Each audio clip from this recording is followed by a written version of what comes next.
Boa noite, senhoras e senhores. Eu sou o jornalista Luiz Kawaguchi, autor da coluna Jogos de Guerra aqui na Gazeta do Povo. Queria agradecê-los pela presença. Mais uma live aqui das nossas terças-feiras, às 20 horas.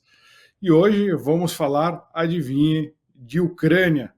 Temos aqui hoje com a gente o Coronel Fernando Montenegro.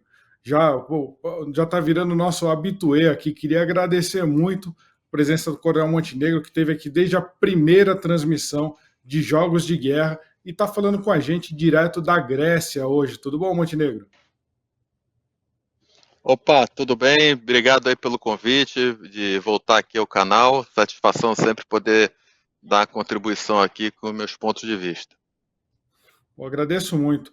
Coronel Fernando Montenegro, para quem não viu lives anteriores dele, ele é instrutor e operador de forças especiais no Brasil, ele é coronel da Reserva Brasileira.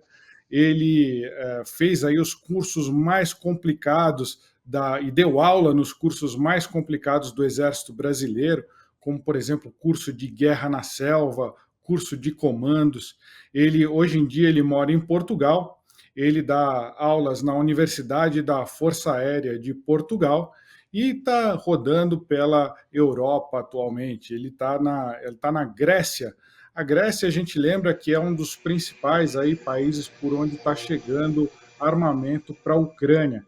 Eu convidei aqui o Coronel Montenegro para a gente conversar sobre os últimos acontecimentos na Ucrânia, que foram principalmente aí a sabotagem à ponte que liga a Crimeia à Rússia, ali sobre o Estreito de Kerch, e a vingança, a retaliação feita pelo presidente Vladimir Putin com uma série de ataques de mísseis sobre a Ucrânia.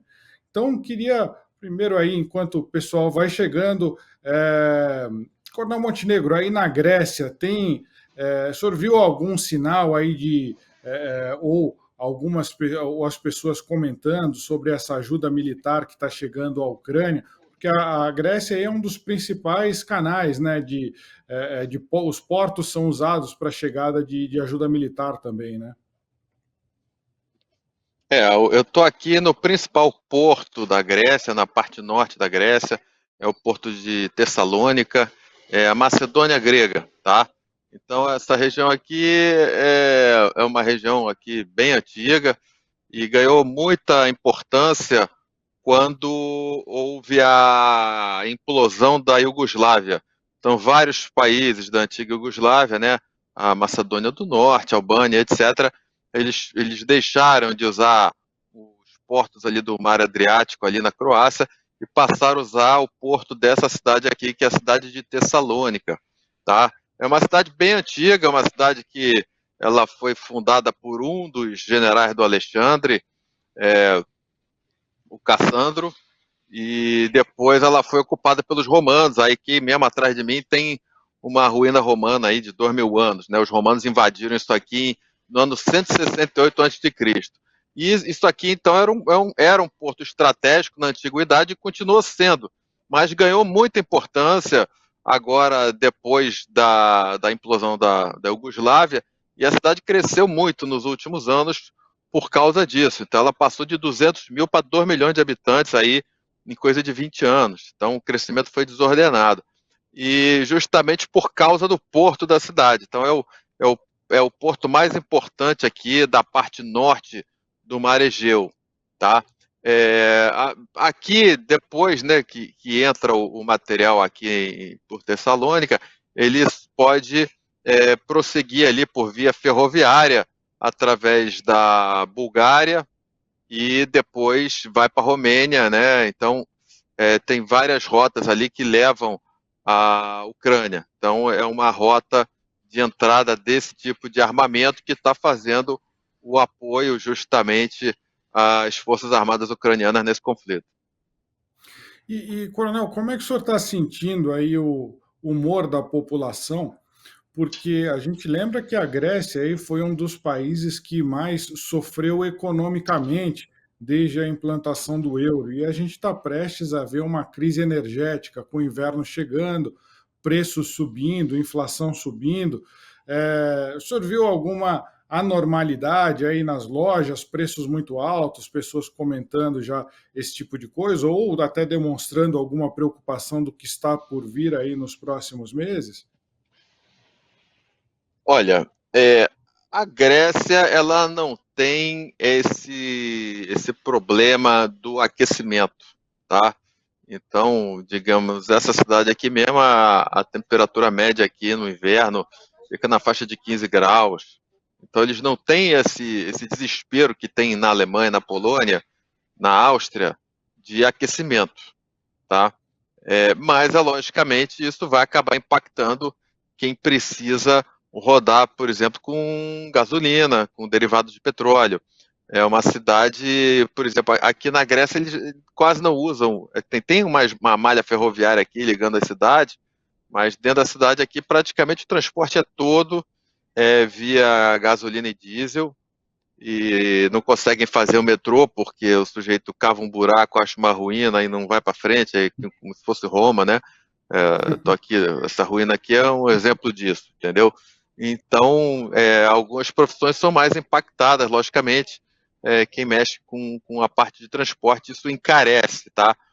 A impressão que eu tenho andando aqui pelas ruas da cidade é que a cidade ela está muito mal cuidada.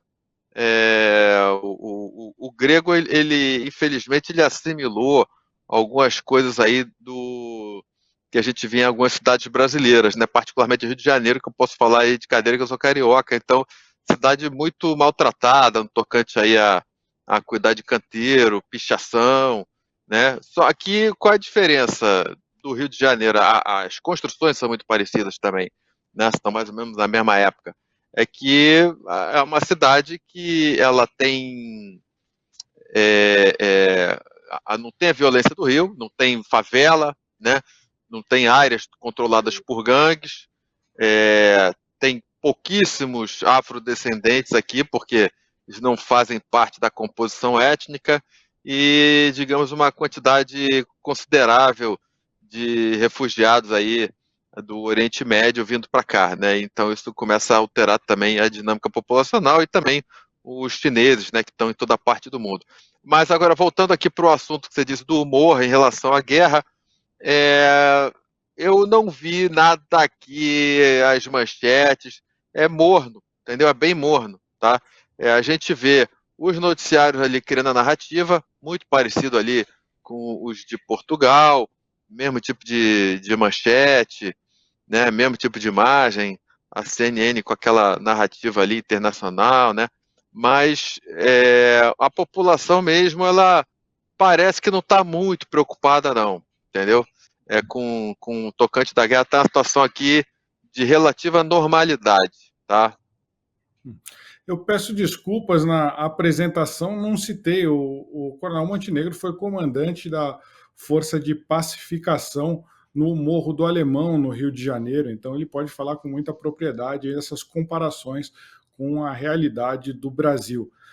Montenegro, falando sobre o ataque à ponte sobre o Estreito de Kerch, ela chegou a ser classificada como um dos alvos estratégicos aí mais importantes da Rússia, ou seja, para os ucranianos atacarem a Rússia. Por quê? Porque ela liga a península da Crimeia, que é praticamente isolada da Rússia, era isolada da Rússia por terra até antes dessas invasões, e ela era a principal fonte aí de suprimentos para a região da Crimeia. E essa ponte ela foi atacada no fim de semana, a gente não sabe exatamente o que aconteceu, mas isso gerou uma retaliação aí enfurecida do presidente Putin. Então, eu queria primeiro a gente começar aí nesse assunto. O que o senhor acha que aconteceu ali nesse ataque da ponte sobre o Estreito de Kerch? É uma operação simples, corriqueira? É uma operação mais complexa? O que o senhor acha que aconteceu ali?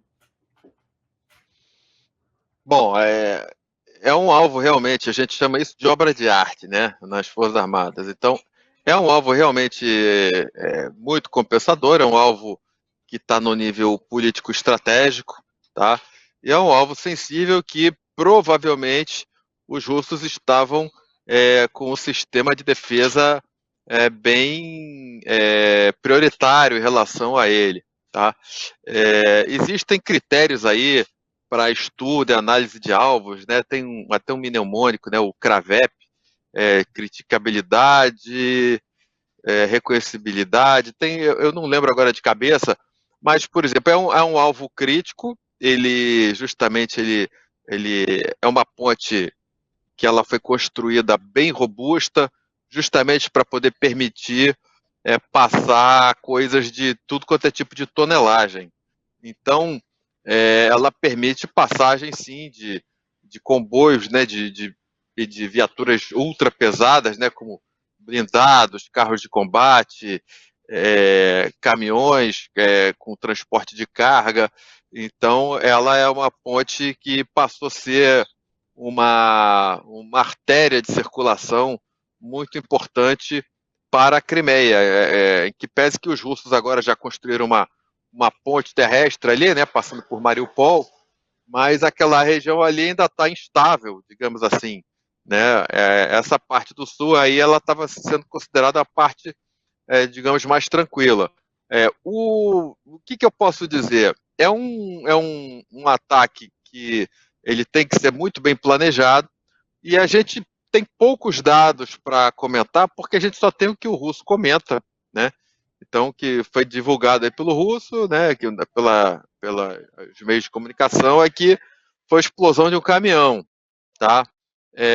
Pode ter sido outra coisa também, pode ter sido talvez um caminhão atingido por um míssil, né? Não dá para dizer com precisão exatamente o que aconteceu, mas a gente olha nisso daí vendo uma vulnerabilidade.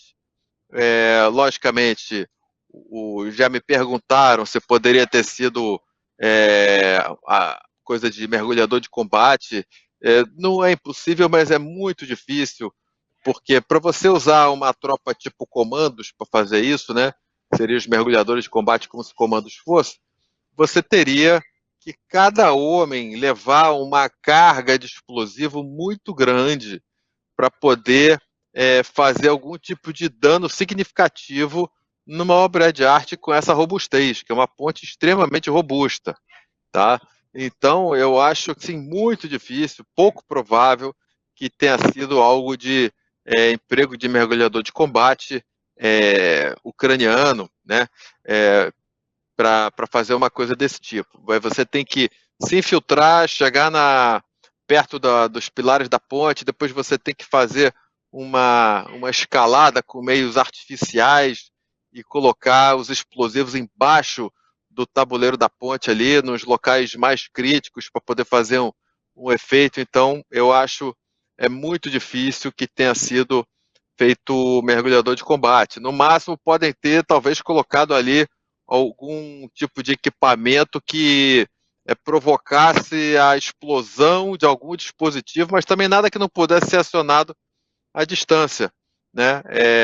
Que se foi o caminhão realmente que explodiu, isso aí foi um caminhão ali já pré-armadilhado e preparado para fazer a explosão dentro de um determinado espaço da ponte, num horário já previsto, né? Ou pelo menos quando estivesse passando por algum local que pudesse causar o maior efeito. Não chegou a interromper o fluxo, tá? E a gente também sabe que a engenharia russa ela tem uma capacidade muito grande de regeneração. Aquelas pontes ali, né, da região de Kherson, os russos eles já desenvolveram aí uma expertise aí de recuperar aquilo lá. Essa ponte agora é uma ponte mais complexa de ser recuperada, mas eu acredito que a engenharia russa vai conseguir fazer a recuperação disso aí com rapidez, tá? Eu tenho, assim, pelo menos dentro do que a gente tem visto aí da capacidade dos russos, eu acho que a probabilidade aí dela estar operacional rapidamente é grande.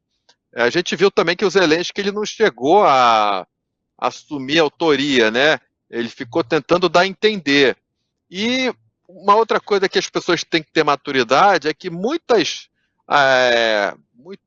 êxitos, digamos assim, do exército, das forças armadas ucranianas nessa guerra, na verdade, são muitas vezes ações ali com a participação de elementos da OTAN, entende? Então, na minha leitura, tem tropas de operações especiais lá que estão fazendo algumas ações, mas na hora de computar o êxito, o pessoal computa para a Ucrânia, tendo em vista ali que é uma guerra por procuração. Então fica naquele faz de conta, o russo provavelmente sabe, e faz de conta que não sabe, e os ucranianos fingem que são eles, e o pessoal da OTAN finge que são os ucranianos, e fica nesse jogo aí de faz de conta. Essa é a minha interpretação. Então, não, praticamente não há dúvidas, né, de que há de ambos os lados operadores de forças especiais, de comandos, né, que tropas altamente especializadas.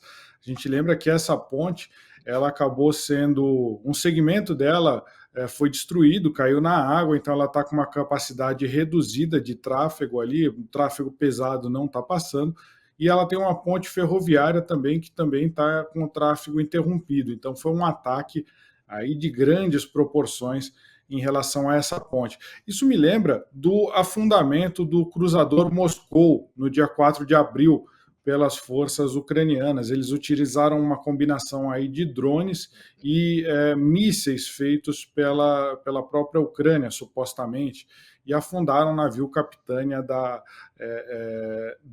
Rússia. O senhor vê aí algum paralelo também no termo simbólico, no termo de guerra da informação? Os ucranianos chegaram a fazer até selos postais com o afundamento desse navio, chegaram a fazer camisetas, capinhas de celulares com o navio indo a pique. Quando o senhor vê algum paralelo, será que eles vão tentar capitalizar dessa forma como um alvo político também? Isso já entra no outro tabuleiro da guerra, né? Que é a guerra informacional, é a guerra de narrativa, que envolve as operações psicológicas. Então, a estratégia é você minimizar todas as ações, os reveses que você tem, né? As baixas, os êxitos do oponente e evidenciar os seus êxitos, os seus méritos. No caso ali do o Cruzador Moscovo, né? Ele teve uma parte bem simbólica porque ele tinha o nome da capital, e eles exploraram isso também fazendo o selo, né? Até com uma imagem bem peculiar, né? O sujeito mostrando o dedo lá para o navio sendo afundado. Aproveitaram também para arrecadar dinheiro para os fundos da guerra com aquilo ali. E com certeza teve ali a contribuição ali de países da OTAN na, na ajuda ao planejamento da ação e na execução, tá? Isso daí está tendo nitidamente aí, né, justamente pelo fato de ser a guerra por procuração. Esse evento agora, eu acho que o pessoal preferia que tivesse sido aí no aniversário do Putin, né? Não conseguiram fazer no aniversário do Putin. Então, quando tem esse tipo de insinuação e esse tipo de aproximação, a gente já fica ligado que possivelmente esse caminhão, né, se foi o caminhão que explodiu, era um caminhão que já estava, digamos assim, pré-preparado para explodir, que ele tinha talvez uma previsão de passar antes ali no aniversário do Putin, teve algum atraso e ele acabou passando depois, né? Ou algo era baseado numa estimativa. Então, eu levanto ainda essa possibilidade, né, de ter ocorrido isso também, tá? Eu me lembro que quando a gente estava lá na Ucrânia, o pessoal procurava explorar muito essa parte de operações psicológicas. Não sei se você lembra, lá em Lviv, por exemplo, a cidade ela estava recheada de cartazes, né? E os cartazes eram todos basicamente visando ou depreciar as forças armadas russas, né, ou o país Rússia, edificar as forças armadas da Ucrânia, ou elevar o moral do povo, né, ou até minimizar o moral, minimizar o efeito de algum revés. Então, me lembro que tinha um cartaz lá que estava escrito lá em cirílico, né, tinha a imagem do Antonov, não sei se você deve lembrar desse cartaz, né? E, bom, aí eu comecei a perguntar, porque eu tive uma sorte que o fixer da equipe da CNN, que estava acompanhando a gente, né, o terceiro fixer que a gente conseguiu, né, porque assim, os dois primeiros eram complicados. O primeiro, então, ainda me levou para o Jangal lá, acabei sendo preso lá por causa dele. Mas o terceiro, né, ele era um coronel da inteligência do exército ucraniano, que estava na reserva, né? E aí a gente deu sorte que ele estava de fixer de uma equipe da França e de repente ele ficou liberado e aí a gente ofereceu lá para ele acompanhar a gente e o cara, assim, pelo fato de ser militar, eu consegui assim trocar muita ideia com ele e fazer perguntas que um fixer civil não teria como responder, né? Então, para mim, foi um aprendizado muito grande, porque o fixer era um militar, um cara ali com a minha patente, então teve uma simbiose interessante ali entre a gente. Eu pude falar um pouco do Brasil para ele e aprendi bastante. E depois ele acabou, ele me oferecia, né? Ah, eu vou te levar não sei aonde para você conhecer, vou te mostrar aqui um local aqui que era usado pela resistência contra os nazistas, contra os soviéticos. Então eu pude aprender bastante justamente pela convivência com ele. A esposa dele era também professora da Universidade Católica lá de Lviv, então eu fui na universidade, conversei com professores, entrevistei os professores, isso tudo é interessante, né? E como, vamos dizer assim,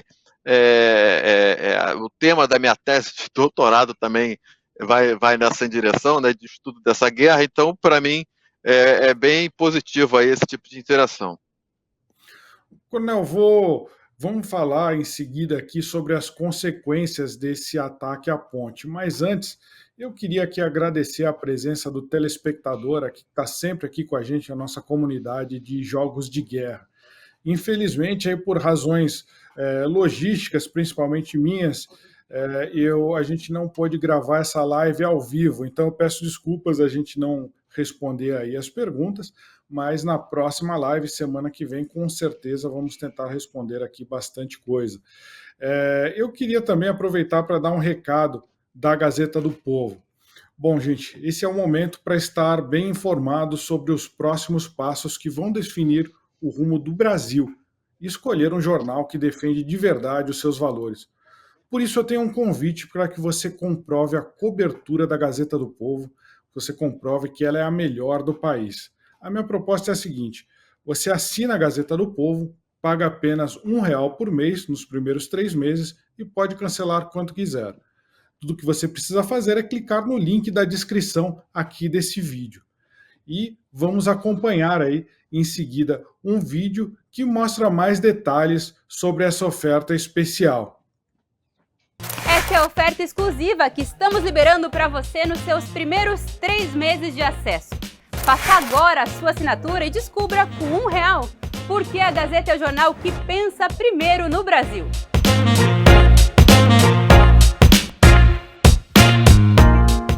Excelente, muito bom. Essa promoção é imperdível e eu ainda sugiro ao pessoal aproveitar, dar logo o like aí, compartilhar o link e justamente para que o conhecimento possa ser difundido aí entre as pessoas que se interessam com jornalismo de qualidade.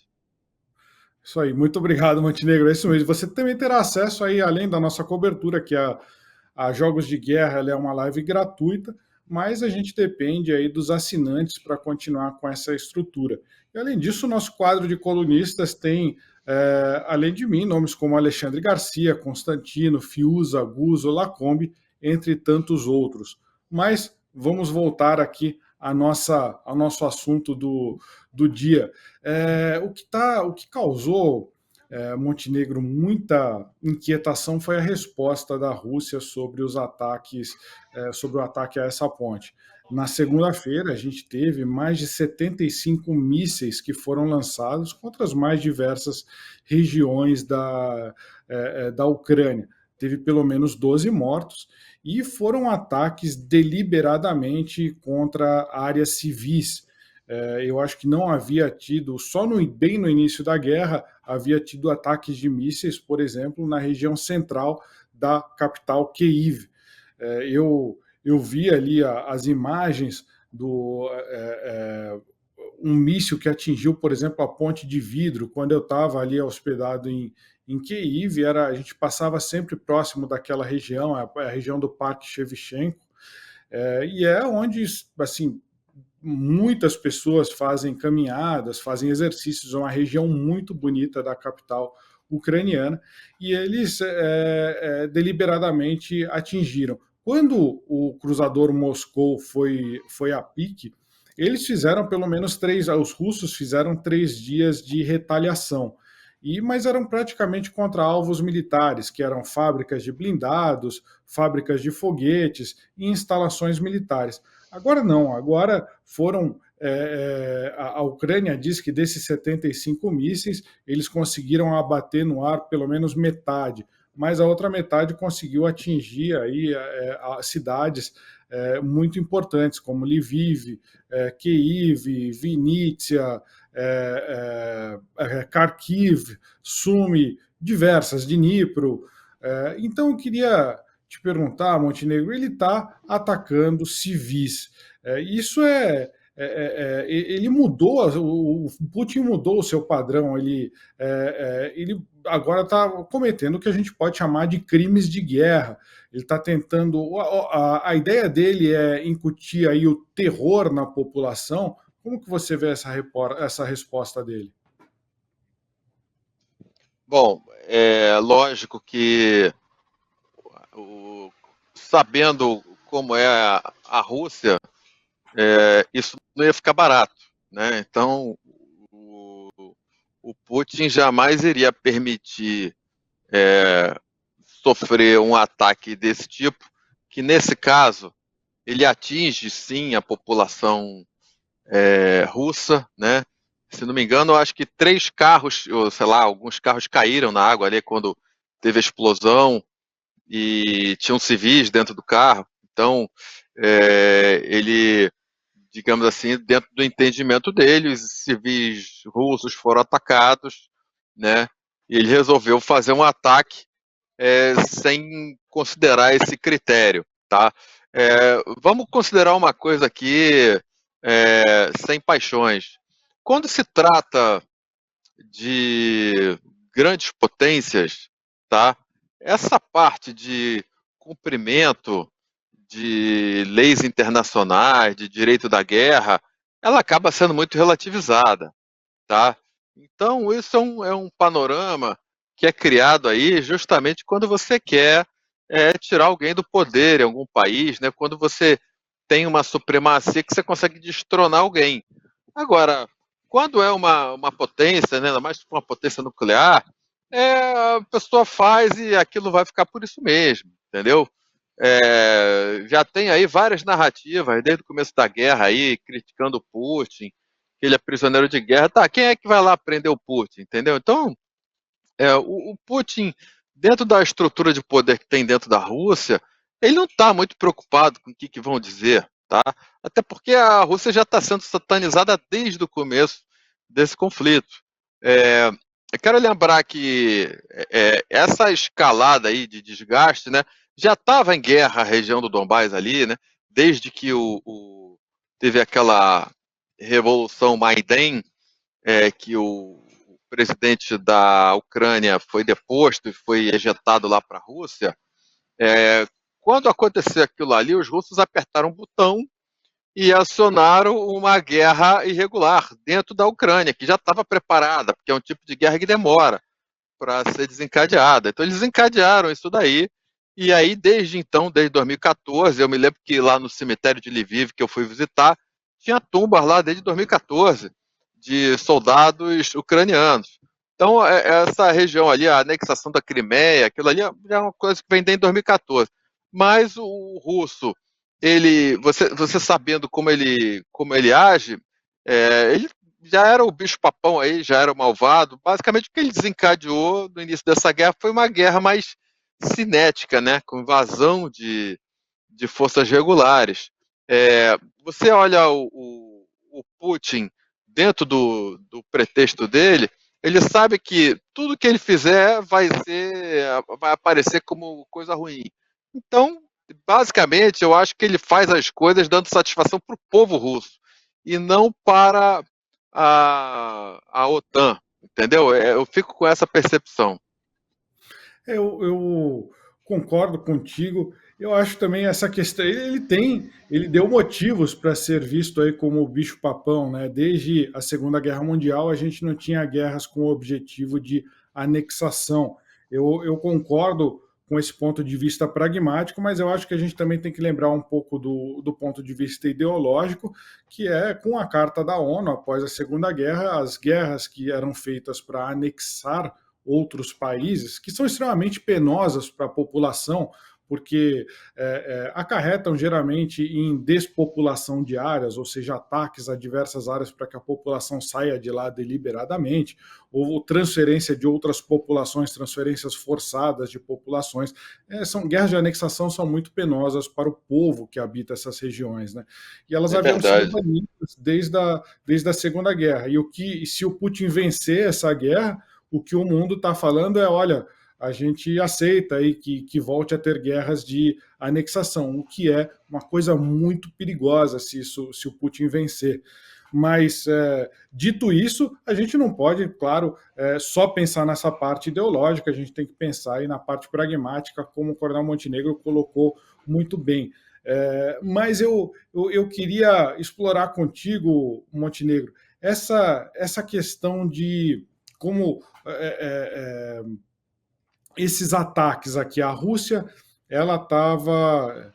Muitos analistas ocidentais disseram que os ucranianos ganharam momentum, ou seja, eles conseguiram fazer uma contraofensiva no início de setembro, que tomou uma parte bastante grande, retomou uma parte bastante grande, que havia sido conquistada pela Rússia no nordeste do país, em uma região chamada Kharkiv, e conseguiu retomar uma parte do território de Kherson. Então muita gente fala, eles estão com um momentum, eles estão avançando, eles têm a iniciativa da guerra. Quando o Putin faz um bombardeio tão massivo quanto dessa segunda-feira, e continuou hoje, nessa terça-feira, esse bombardeio, ele é uma tentativa do Putin de tentar, na sua opinião, de retomar esse momento, de retomar a iniciativa, ou ele é uma resposta para o que a gente chama de falcões, ou seja, o grupo de políticos que apoia o Putin, muitos deles são até mais extremistas que o Putin, e estão pressionando ele para fazer ataques contra civis, aumentar a escala da guerra. Um deles é aquele Kadyrov, que é o checheno lá, que chegou até a ser chamado de exército TikTok, uma figura polêmica e tal. Como o senhor vê aí? É uma questão de recuperar momentum, é uma questão de dar uma resposta até para não ser tirado do poder, ou é uma mistura de tudo isso, ou não tem nada a ver? Como é que o senhor vê? Eu acho que é uma mistura de tudo isso, tá? As pessoas... às vezes é melhor você deixar um sujeito no poder, porque a falta dele pode provocar algo muito pior. Então, vou usar o exemplo aqui da Líbia, né? O Gaddafi ficou lá muito tempo. Ele saiu, virou um estado falhado, e agora ali é um polo de tudo quanto é porcaria, entendeu? Exporta tudo que tem de pior, viu ali, uma terra de ninguém, né? O Iêmen praticamente mesma coisa. Tiraram o Saddam Hussein lá do Iraque, surgiram lá outras facções terroristas. Então, no caso ali do Putin, as pessoas colocam ele como um extremista radical, mas as pessoas que teriam como opção para substituí-lo seriam pessoas mais radicais ainda, tá? Então, não estou dizendo aí para dar graças a Deus que está o Putin, porque se ele sair é pior, mas que realmente a possibilidade do Putin sair e entrar um sujeito mais radical do que ele, tá? E a queda dele está condicionada talvez a uma falta de demonstração de força nesse conflito, isso é uma coisa que está em cima da mesa. Muita gente aí, desde o começo do conflito, sempre procurando, digamos, desacreditar as forças russas, né? O Putin, eu acho que o Putin é um cara que tem que ser levado a sério, entende? Eu acho que ele tem que ser levado a sério e eu acho que ele é um sujeito que sabe traçar estratégia e ele tem uma equipe com ele. Agora, exatamente, existem pessoas ali que são mais radicais com ele, que podem entrar nesse cenário aí, dando uma resposta mais dura, tá? Eu não consigo ver a opinião pública russa interna aceitando perder uma guerra para a Ucrânia, tá? Então, eu acho que é muito complicado isso. Como que você vê uma coisa que a gente trouxe aqui em Jogos de Guerra, na coluna de texto que a gente publica aí aos fins de semana na Gazeta do Povo, o Putin ele escreveu um artigo ou publicou um ensaio que foi atribuído a ele em meados de 2021, falando sobre o direito histórico que a Rússia tem sobre a região, não só da Ucrânia, mas toda a região carpática que pega ali um pedaço, pega a Moldávia, pega a Ucrânia, pega um pedaço da Romênia, pega um pedaço da Polônia. É aquela história, falar, tem russos étnicos lá, a Rússia tem direito histórico sobre aquilo ali. E se a gente pensar também ali na parte asiática, tem vários países, ex-repúblicas soviéticas, que também têm esses laços de sangue, até porque durante a União Soviética promoveu aí mudanças forçadas de populações, então claro que áreas que foram dominadas pela União Soviética, elas vão ter russos étnicos, até porque eles tiraram pessoas de lá e colocaram russos étnicos naquela... a Crimeia é um exemplo disso, né? A própria Crimeia é um exemplo disso, né? Eles pegaram praticamente a população que tinha na Crimeia, botaram nos trens, tiraram de lá, se não me engano, mais de 300 mil pessoas e botaram russos para lá, você entende? Então, a própria Crimeia é um exemplo bem característico dessa mudança artificial, né, da população, né? Exatamente, tinha populações nativas, tinham populações até os tártaros lá, né, com ligação com os turcos, todo esse pessoal foi retirado de lá. E como é que, se a gente estava comentando isso antes da live, essa região da Ucrânia que a Rússia pegou agora, ela tem até a ver, se a gente remontar ao passado, ela tem a ver com a Grécia, onde o senhor está aí, né? Os campos da Ucrânia, que são muito famosos porque tá todo mundo falando, pode ter uma crise alimentar mundial, e os campos da Ucrânia, essa terra preta, já era usada para alimentar o Império Grego. Você tinha a própria cidade, algumas cidades no sul ali da Ucrânia, elas foram fundadas pelos gregos, é por aí, né? Exatamente, a história da Grécia é bem antiga, né? Então, na época que surgiram as cidades-estado ali, por volta ali do ano 600, 500 antes de Cristo, tá? Aí, as mais famosas, né? Esparta, Atenas, Tebas, né? Mas tem outras de muita grandeza também, né? Assim, a gente olha ali, Marsella era uma colônia grega, tá? A região ali, um pouco de Valência, na Espanha, tinha colônia grega lá, e a Sicília tinha colônia grega, e se a gente for olhar ali para o Oriente, né, a cidade de Bizâncio, na verdade, era uma cidade-estado grega, tá? No ano ali 600 a.C. Depois disso é que o imperador Constantino de Roma resolveu construir ali uma nova Roma, né? Por volta ali do ano 325 depois de Cristo. Então, aquilo ali era uma cidade-estado grega ali no ano 600 antes de Cristo. E aí, se a gente for ver o Mar Negro, antes de Odessa ser um porto romano, era um porto grego. Aquela região ali de Mariupol, sul da Crimeia, aquilo ali tudo tinha cidades-estado grega ali e colônias gregas. Então, realmente, os gregos eles têm essa importância, né?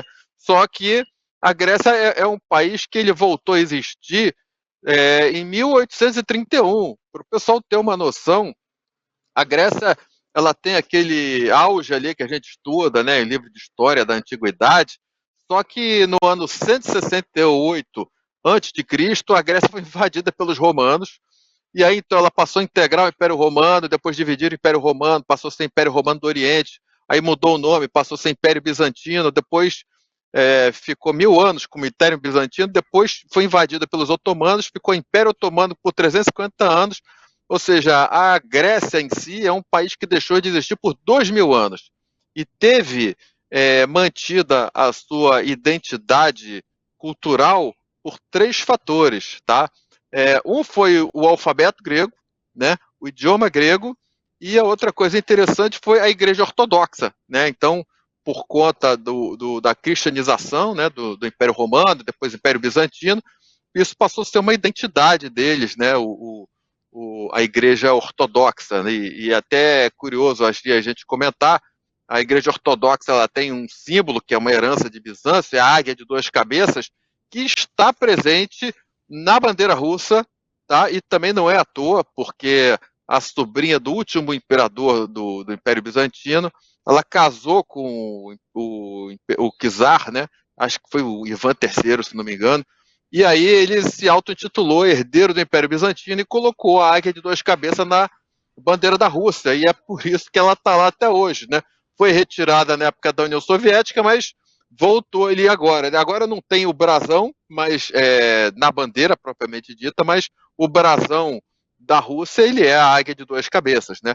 E a curiosidade é que o Império Bizantino tinha uma coroa em cima do brasão, e no caso da Rússia são 3 coroas, que eles fazem referência aos 3 reinos formadores da Rússia, né? O reino de Kazan, Kiev e o outro que eu esqueci o nome agora. É só curiosidade para o pessoal entender como é que está tudo interconectado, essa parte cultural, religiosa, aqui nessa região aqui do planeta.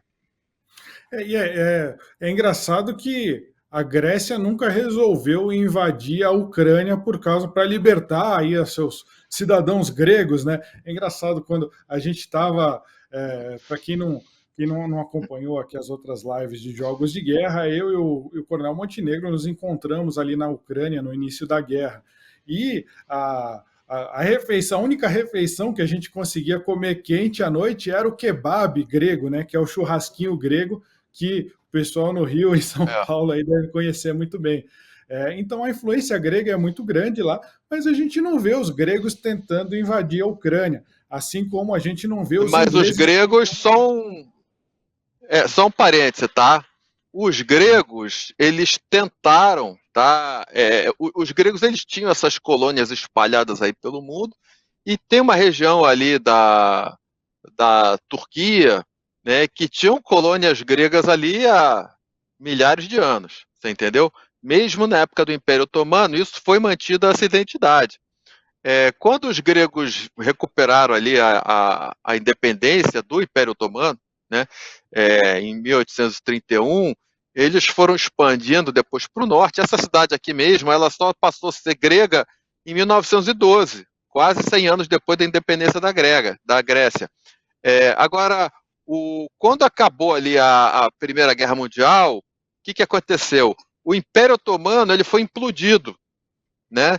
E aí surgiu a Turquia e surgiram vários países.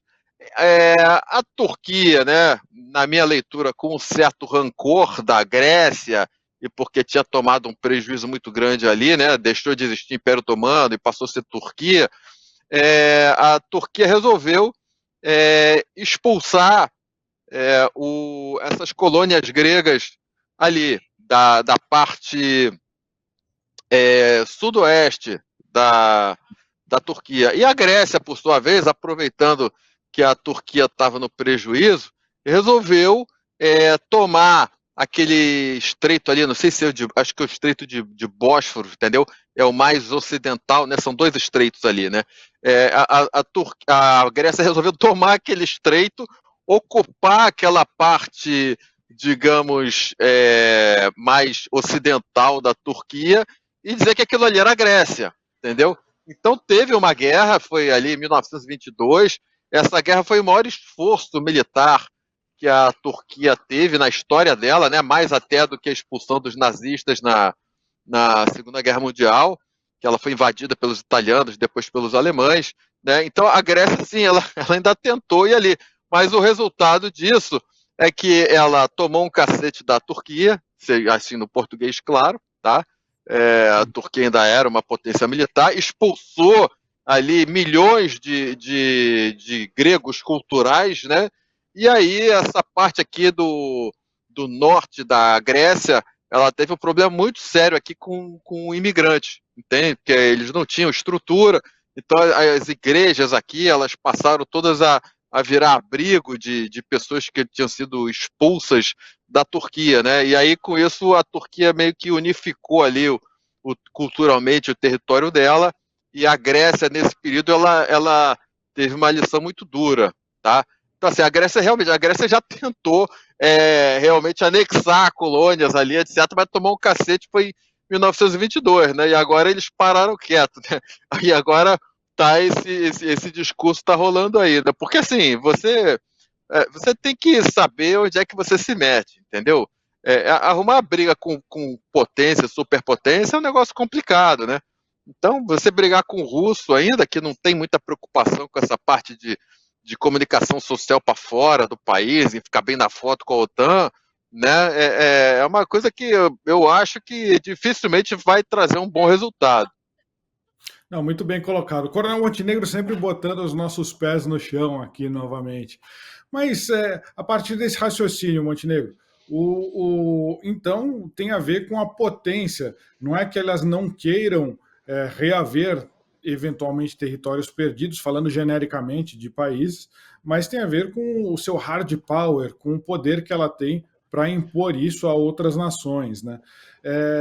Um dos raciocínios que a gente trouxe em Jogos de Guerra foi que Putin ele poderia até estar querendo levar essa esfera de influência, seja militarmente, seja diplomaticamente, não só para a Ucrânia, mas para outra região, como Moldávia, como países bálticos, países que já fizeram parte ou da União Soviética ou da própria Cortina de Ferro. E aí haveria, dizem que o Putin lê muita história e ele botou estátuas dos czares russos no Kremlin para se inspirar neles e tal.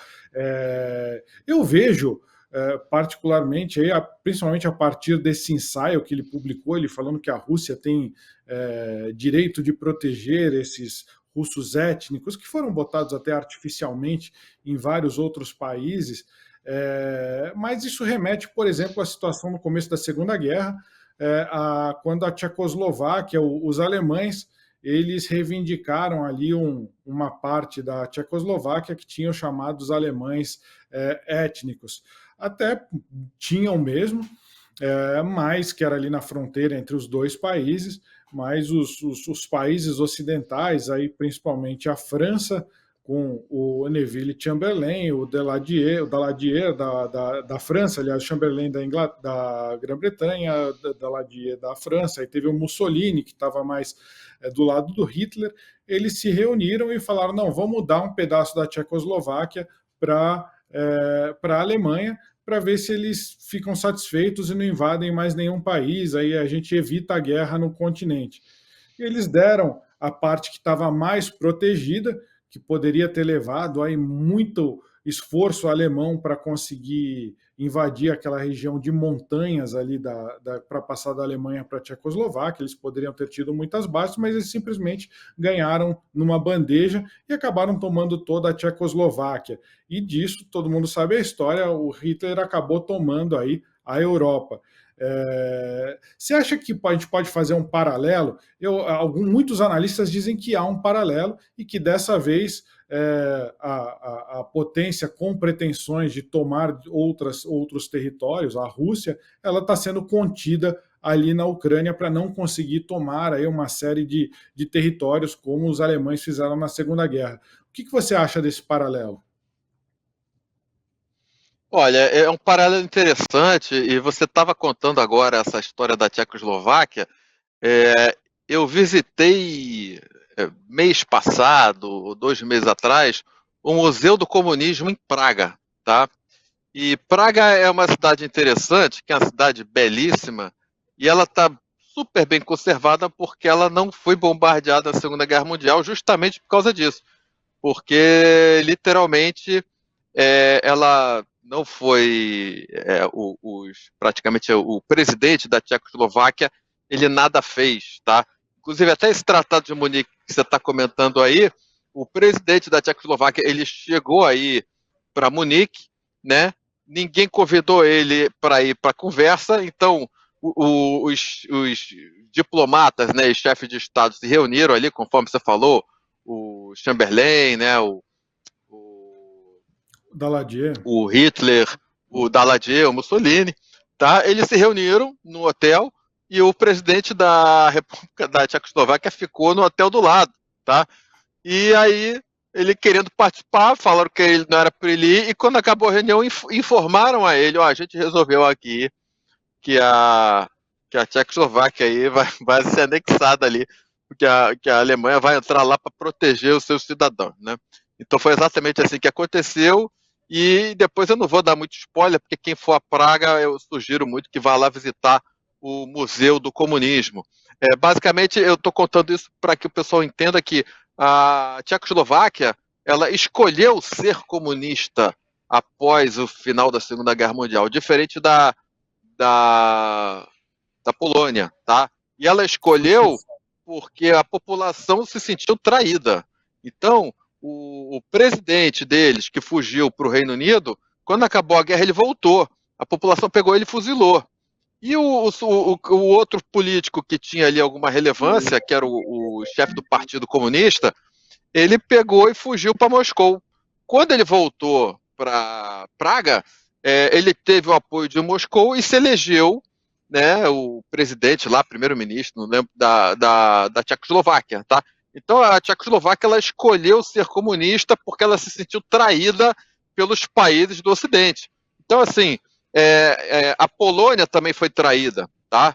Então, por Churchill, né, quando foi fazer lá o acordo com os russos. Então, quando a gente trata de potências, por mais que eles às vezes tenham uma bandeira de defender ideais ali de liberdade, etc., mas no final das contas cada um defende são seus interesses. Então houve ali uma regra de três ali, que apesar dos poloneses, por exemplo, terem sido um dos exércitos que mais combateu durante a Segunda Guerra Mundial, eles foram ejetados ali do páreo e acabaram ficando dentro da cortina de ferro.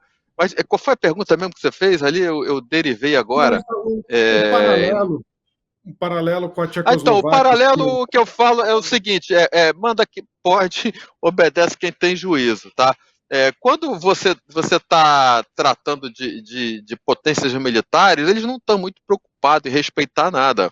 Tanto que a Segunda Guerra lá da invasão do Iraque, os americanos inventaram um monte de história, nada foi comprovado, fizeram a guerra, ficou por isso mesmo, o Bush não respondeu nada. Então, as coisas elas funcionam de acordo com o que o cara quer, e essa parte de direito internacional de conflitos armados, ela vai para segundo plano. Tá? Então, essas coisas são levadas a sério quando é um país, né, que, digamos assim, militarmente ele pode ser submetido, aí o pessoal faz aquele troço ali e depois pega o sujeito e bota sentado ali no banco dos réus e diz que foi crime de guerra e etc. Mas quando se trata de uma potência, ainda mais se for uma potência nuclear, não vai dar em nada, entende? Agora, a gente vai ver aqui, o país que mais exporta guerra para o mundo, historicamente, é os Estados Unidos, tá? E no século XIX, era o Reino Unido, entende? Então, assim, não tem nenhum santo nessa história. A França tinha colônias pela África toda, tinha na Indochina, a própria Guerra do Ópio, né, foi promovida lá pelos britânicos e outros países ali para submeter a China. Então, existe aí, às vezes, um ressentimento, né, do chinês em querer ser a potência para não acontecer mais aquilo com eles, assim como os próprios israelenses também, né, que tomaram tanto na cabeça, né, foram perseguidos aí durante séculos, né, depois com o Holocausto. Então, quem apanha, no final das contas, aprende a tirar algum ensinamento disso e fica com os instintos mais aguçados. A Rússia, se você for ver do lado, digamos, se você quiser ter uma ótica mais OTAN, né, ela pode ser vista aí como um país com visões de querer promover a anexação, né, como ela começou já a promover isso desde 2014, promovendo ali a guerra irregular na região do Donbás e anexando a Crimeia, né, justamente com aquela ideia de, pô, não vou tomar um prejuízo aqui, né. Se você for ver pelo lado russo, né, é uma potência militar que resolveu, digamos assim, reaver os seus principais ativos que perdeu quando teve a implosão da União Soviética. Então, basicamente ali a parte mais rica da Ucrânia, região ali do Donbás, aquela região do sul ali de Mariupol, o Azovstal mesmo, as centrais nucleares. Então, aquilo ali é o que tem de mais precioso, né, do tocante à parte estratégica da Ucrânia, né? E os russos resolveram reaver aquilo ali, porque tirando aquilo ali, o resto que sobra da Ucrânia, né, ela vai pegar ali 25% da Ucrânia, né? O resto que sobra da Ucrânia é um país agrário, pouco industrializado, quase que sem energia, né? Até o começo da guerra, a Ucrânia ela exportava energia, aí agora ela vai ficar complicada nesse sentido. E outra coisa é digamos aí, o gatilho principal, né, para essa invasão da Rússia, que tem gente que não gosta, né, que até me xinga aí nas lives, fala que eu sou pró-Rússia, eu não sou pró nada, assim, os russos são extremamente brutais, a ocupação dele, o russo já é brutal até para o próprio povo dele, né, o Stalin mandou 20 milhões pro paredão, mandou morrer de frio nos gulags, né, na Sibéria. Então, eu estou fazendo uma análise de cenário e dizendo como é que as coisas funcionam, como é que as coisas acontecem, simplesmente isso, tá? O Biden, que é um sujeito globalista, tá? Tem um perfil diferente do Putin, né? A gente for ver aí o mundo hoje em dia, a briga principal é entre globalistas e nacionalistas, né? Basicamente isso. O perfil do Putin é muito mais parecido com o do Trump, do Bolsonaro, do que o perfil do Biden, por exemplo. Né? O Biden é um cara entreguista, capitalista, assim como o próprio Macron também. Se você for ver pelo lado russo, tá, o Biden querer fazer um acordo com a Ucrânia, né? E aí esse acordo, se não me engano, é de outubro, né? Logo depois daquela debandada, aquela baixaria da saída do Afeganistão, um acordo dizendo que ia dar todo o apoio assinado para a Ucrânia entrar na OTAN. Isso logicamente incomodou bastante o Putin, tá? E ele fez várias tratativas ali diplomáticas e ele fez, digamos assim, o braço forte como uma amiga, tá? Ele fez tratativas diplomáticas, ele conversou aí com vários chefes de Estado depois disso daí, nos meses ali de novembro, de dezembro, né, pedindo declarações de que a Ucrânia não entraria na OTAN, tá? E nenhum deles, os principais chefes de Estado até da OTAN, né, da União, então, nenhum deles disse que ia falar isso, entende? Muito pelo contrário, veio com aquela história a Ucrânia é um país soberano, realmente é um país soberano, ele tem o direito de querer o que eles quiserem, assim como o russo também pode lançar mão da estratégia dele de defesa própria, tá? E não aceitar que a OTAN vá bater nas portas de Moscou e ocupar a Ucrânia, né? A Ucrânia passar a fazer parte ali da OTAN, né? Então, assim, tem cara que fica irritado, né, que eu fale isso, mas isso é uma análise de geopolítica, né? Uma análise de cenário, tá? Você faz o jogo da guerra, você tem que se colocar do lado russo e do lado da OTAN. Então, a Rússia, por exemplo, essa guerra agora, se for considerar alguma coisa, a Ucrânia ela perdeu essa guerra em 94, quando assinou o Tratado de Não Proliferação de Armas Nucleares e entregou o terceiro maior arsenal nuclear do planeta de mão beijada para a Rússia, que era o seu provável principal algoz, né? Então, a partir do momento que a Ucrânia assinou o papel, entregou o arsenal os americanos deram um ok, falaram para ela fazer isso e diziam que garantia a segurança dela, né? O Reino Unido também, tudo que vem depois é consequência, tá? Então, para mim, digamos assim, essa guerra, quem está ganhando? Para mim, quem está ganhando é a Rússia. Claro, a Rússia não está combatendo o território dela. Quem está perdendo território até agora é a Ucrânia. O que a Rússia está perdendo? Está perdendo, lógico, está tendo gasto, está tendo baixa, etc. Mas territorialmente está ganhando, entendeu? Assim, é uma leitura que eu faço, entendeu? Eu acho que a gente concorda contigo que os Estados Unidos estão ganhando muito, exportando armas, enfraquecendo a Rússia, mas eu diria que concordo contigo que a invasão do Iraque em 2003, a segunda invasão do Iraque, ela não teve justificativa plausível, foi uma guerra ilegal. Quando você falou que os Estados Unidos exportam guerras, eu concordo contigo, mas eu acho que tem que ser visto também, que não dá para a gente ver como um todo, a gente tem que olhar a particularidade de cada guerra. Nesse caso, é um país, a Ucrânia é um país democrático. Os Estados Unidos não está indo impor a democracia a um país como ele fez no Iraque. Eles estão ajudando um país que já era democrático a tentar permanecer democrático e não ser subjugado pela Rússia. Eu acho que essa é a questão ideológica. Então, por mais que os Estados Unidos tenham errado no passado, parece que agora eles estão defendendo de fato essa questão da democracia. A gente não sabe se o Putin iria querer invadir, que nem o Hitler invadiu aí a maior parte da Europa, a gente não sabe até onde ele queria ir. Talvez ele tenha sido contido agora na Ucrânia, a gente não sabe disso.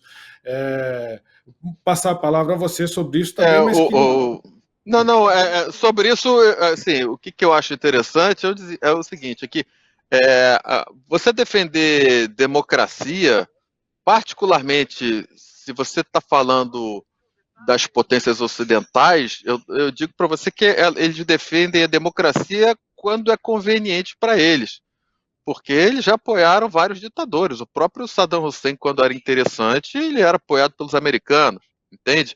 Então, o apoio à defesa e democracia é um discurso, é uma bandeira que franceses, ingleses usam quando é conveniente para eles, principalmente no jogo da estratégia e da geopolítica, né?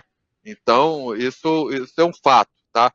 Os russos, eles desenvolveram uma estratégia de combate muito forte em operações psicológicas, em narrativa, e isso acabou, de certa forma, sendo absorvido, né, esse legado, pelos partidos de esquerda no mundo. Então, a Rússia hoje ela não usa mais essa parte de ideologia de comunismo, etc., mas, digamos assim, ela, de certa forma, exportou isso, né, bastante na época ali da União Soviética, e a forma de agir, de controle da narrativa, de controle da forma de expressar e de alguns segmentos formadores de opinião, né, como imprensa, meio artístico e a própria meio universitário, isso foi um modus operandi que, digamos, o segmento particularmente globalista, ele hoje em dia ele se associou ao pessoal que é o remanescente da ideologia comunista e permaneceu com isso. Eu acho que, realmente, se você for ver pelo lado aí que a Ucrânia é um país soberano, também acho, tá? Eu acho que é até coerente que eles estivessem lá com laboratórios de arma de destruição em massa, tá? Laboratório de arma química, laboratório de arma biológica. Eu acho coerente, tendo em vista que eles abriram mão do arsenal deles, né, nuclear. Então, eles poderem ter alguma coisa para jogar no russo como dissuasão, eu acho até coerente. Agora, logicamente, você olhar do lado russo, uma vez que o russo também descubra isso, ele fazer uma parte de uma invasão preventiva, também, se você for olhar pelo lado russo, isso é coerente, né? É a própria estratégia do americano. Agora, vamos ver também, assim, vou fazer uma comparação aí das principais potências, né? Rivalidade militar, né? Russo e americano. o americano ele não tem guerra no território dele, né? A última vez que ele foi atacado foi em Pearl Harbor e nas Torres Gêmeas, tá? O russo ele está acostumado a combater, né, o território dele, secularmente. Então o povo russo ele é bem mais ogro, digamos assim, tá? Ele é bem mais aguerrido, porque ele está acostumado a combater dentro do território dele. Então ele tem um viés diferente. Às vezes nós ocidentais tentamos fazer uma leitura do russo como se ele fosse ocidental. Ele não é bem assim, você está entendendo? O russo ele tem um outro DNA na forma dele de agir, né? Então, o pessoal, assim, você não pode querer que outra pessoa reaja da mesma forma que você reage. O Brasil, a última vez que foi invadido foi na Guerra do Paraguai. Então, as pessoas têm referências diferentes. Aqui na Europa, que teve muita guerra aqui, basicamente você entende que as gerações mais antigas são arressabiadas com relação a isso, mas as gerações mais modernas não têm muita preocupação nem percepção com isso, entende? Tem essa diferença. Você falar com uma pessoa que vivenciou a época ali de cortina de ferro, de Guerra Fria, o cara tem uma sensação diferente do pessoal que veio depois. Bom, a gente está chegando aqui no final da live. Esse assunto aí é apaixonante, né? De quem está certo, quem está errado, a análise pragmática. Eu acho muito interessante. Eu vejo mais por esse ponto de vista. Eu vejo como positiva esse apoio que a Ucrânia está recebendo para não ser anexada. Eu vejo as guerras de anexação como um flagelo muito grande. Mas a gente não pode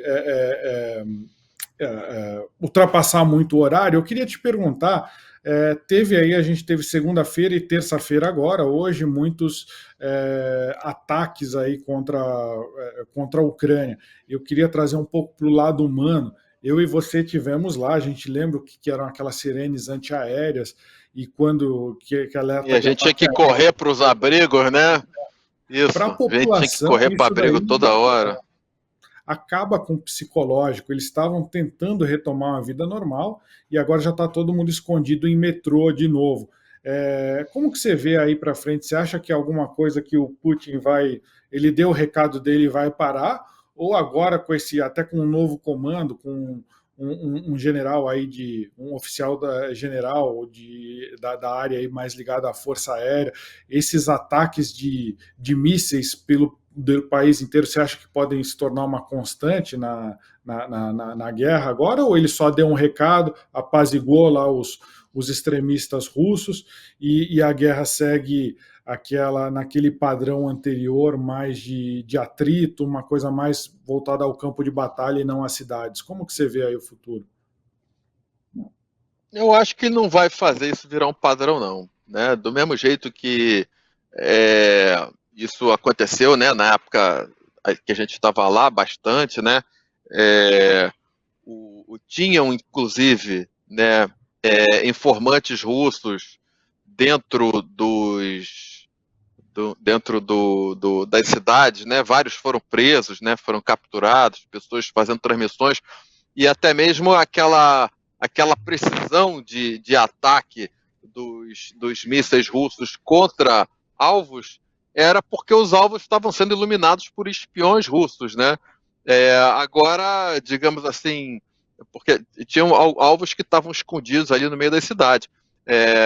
Então, naquela época, tinha aquela precisão, que às vezes os negócios eram atingidos.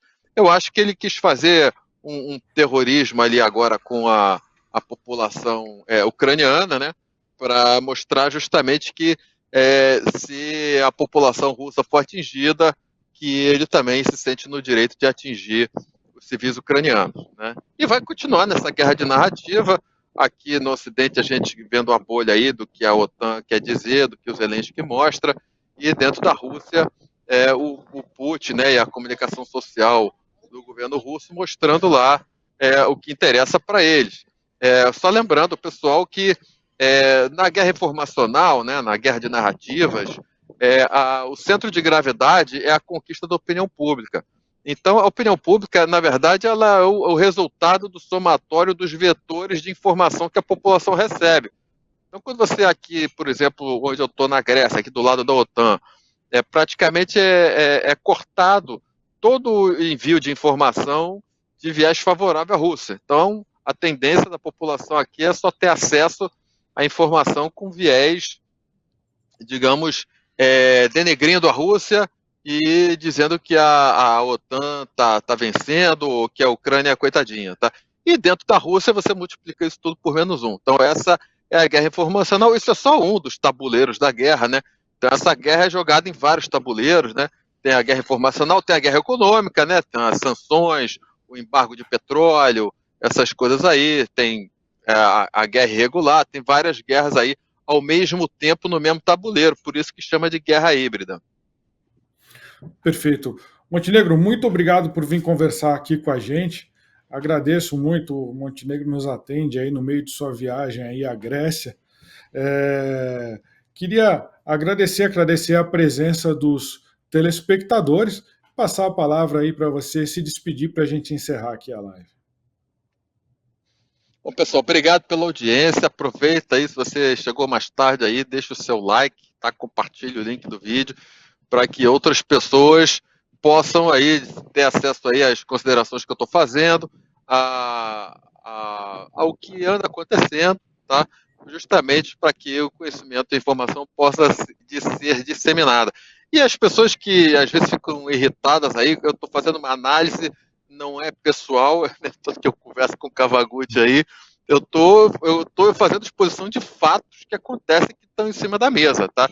Então, do mesmo jeito que eu falo aí que o russo é grotesco, eu estou falando aí de arma de destruição em massa na Ucrânia, estou falando do jogo da guerra de interesses entre países, tá? Porque a gente aprende aí nas relações internacionais que entre países não há amizades, né? Há jogo de interesses. Basicamente é isso. E muito obrigado aí pela audiência. Legal, gente. Até terça-feira que vem. Forte abraço.